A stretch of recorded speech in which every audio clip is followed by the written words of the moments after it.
Oke ya, selamat siang semuanya. Emiten ketiga yang akan kita bahas pada kali ini berasal dari sektor properti, ya, dengan kode DMAS ya, atau Dimas atau Delta Mas.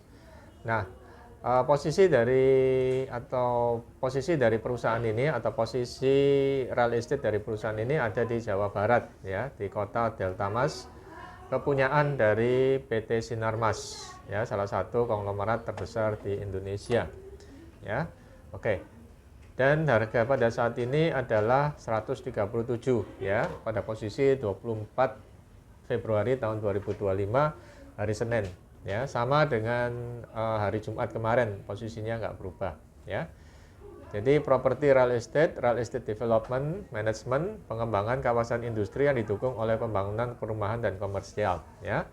Nah, saya pernah melihat juga reviewnya dan expo dari emiten ini ya, dalam pengembangan kawasannya, dan kesan yang saya lihat di situ cukup futuristik ya. Jadi cukup promising ya, seperti itu ya. Nah, namun memang akhir-akhir ini harga saham dari emiten ini cenderung turun. Karena apa? Karena sejak tahun 2024 Dimas ini sudah tidak membagikan dividen ya. Jadi terakhir dia tahun 2023 rutin selama 2 kali dalam setahun ya, dan jumlahnya cukup besar. Tapi setelah 2023 tahun kemarin itu tidak membagikan lagi. Nah, itu yang mungkin menyebabkan nilai sahamnya cenderung turun atau turun cukup signifikan ya. Kalau nggak salah normalnya 160-an ya pada saat dia membagikan dividen, tapi begitu tidak maka turun, tapi turunnya pelan ya, sampai ke angka 137 ya. Nah, secara umum saya lihat di sini tidak ada kinerja keuangan yang memburuk ya, saya lihat sejauh ini ya. Oke ya, kita lihat aja posisi keuangannya. Nah, tapi sebelum kita lihat posisi keuangannya, baiknya kita lihat dulu dari porsi pemegang saham atau pemegang saham pengendali dan masyarakat.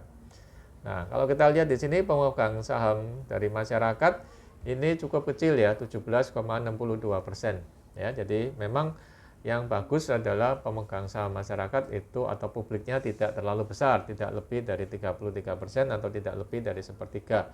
Nah, di sini tetap dipertahankan posisinya hanya pada 17,62% ya. Sedangkan yang lain-lain adalah pemegang saham pengendali utama dari sumber arus mulia ya, kemungkinan besar dari PT Sinarmas, grup Sinarmas di sini.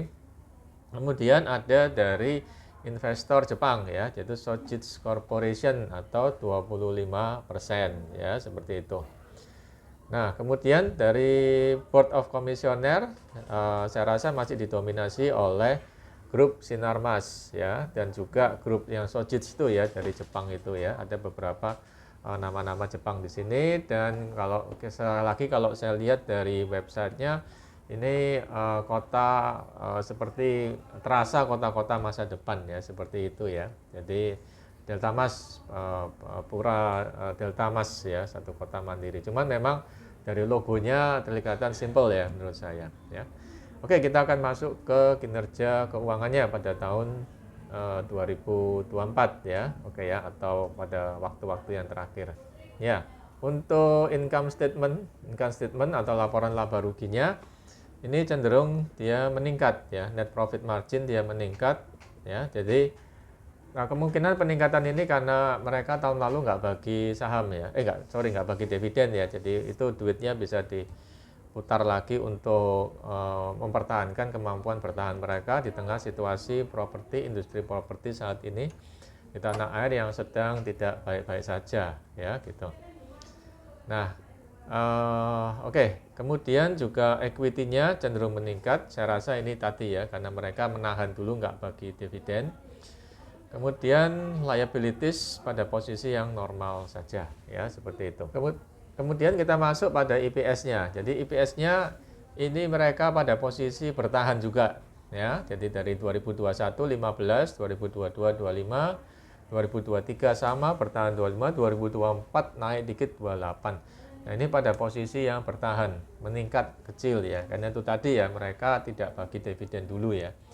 Karena mereka tahu mereka masih butuh uang ya untuk pengembangan dan mempertahankan diri, karena kondisi properti yang melemah ini masih sampai akhir 2026 ya, masih cukup lama mereka butuh cash untuk bisa bertahan ya sampai 2026 ya. Dan kemudian market cap-nya juga tidak terlalu kecil ya, jadi 6,6 triliun ya, seperti itu. Nah, kemudian akan kita sorot di sini net profit masih tidak merah ya. Oke ya, masih triliun ya, 1,3 triliun. Kemudian kita lihat valuasinya atau nilai valuasinya. Nah, di sini PER-nya 4,95 kali. Ini bagus ya. Ini bagus, PER-nya bagus. Kemudian PBV-nya juga di bawah 1 ya. Mungkin kalau mereka bagi dividen PBV-nya bisa di atas 1 ya, tapi ini masih di bawah 1. Jadi ini masih angka ini masih bagus. Dan yang juga bagus di sini adalah hutangnya ya. Hutangnya masih cukup kecil ya. Nah, ini hutangnya 14,43% aja. Ini relatif kecil ini hutangnya seperti ini. Oke ya, jadi di sini kelihatan perusahaan ini sayangnya terakhir 2024 sama sekali dia tidak bagi dividen. Oke, kemudian terakhir kita menuju pada harga saat ini. Harga saat ini adalah 137 ya. Nah, menurut pendapat saya secara pribadi, ini disclaimer on, harga saat ini jika kita lihat dari kinerja perusahaan dan prospek kedepannya, harga saat ini adalah harga yang bagus. Ya, harga yang bagus, ya kan? Sudah PER-nya rendah, PBV-nya rendah, kemudian juga IPS-nya juga bisa naik meskipun sedikit, jadi posisi bertahannya dia bagus ya perusahaan ini. Cuman ada cumannya, yaitu semua harus ditebus dengan dia tidak bagi dividen. Ya, moga-moga 1-2 tahun lagi dia mulai bagi dividen. Ya, tapi kalau 1-2 tahun lagi dia tetap tidak bagi dividen, atau khususnya setelah 2 tahun ya 2027 ya, itu saya agak sedikit kecewa ya, karena harapan kita di sini kita juga bisa dapat dividen ya, tidak hanya dari capital gain aja. Tapi kalau rekan-rekan mau nunggu sampai 2027 awal untuk properti untuk bisa bangkit ya masih cukup lama ya. Ya, jadi kalau ada uang tunggunya maka itu akan jauh lebih menarik ya gitu.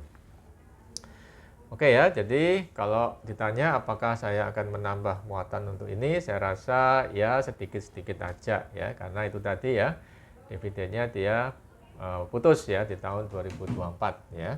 Oke ya, tapi kalau berinvestasi dengan mengharapkan capital gain, tapi dalam tempo yang masih cukup lama ya, mungkin bisa 2 tahun lagi atau di atas 12 bulan, di bawah 24 bulan mungkin ya masih bisa ya. Ini salah satu pilihan yang patut dipertimbangkan ya. Jadi kinerja perusahaan masih baik, kinerja dan prospek properti kedepannya juga masih cerah ya, kalau udah lewat dari 2026 ya, seperti itu. Oke, saya rasa itu aja review dari saya tentang salah satu emiten properti yang kedepannya masih punya prospek yang cukup baik ya. Moga-moga 1-2 tahun dia bisa bagikan dividen lagi meskipun tidak sebesar tahun-tahun sebelumnya. Oke, terima kasih dan salam sehat selalu.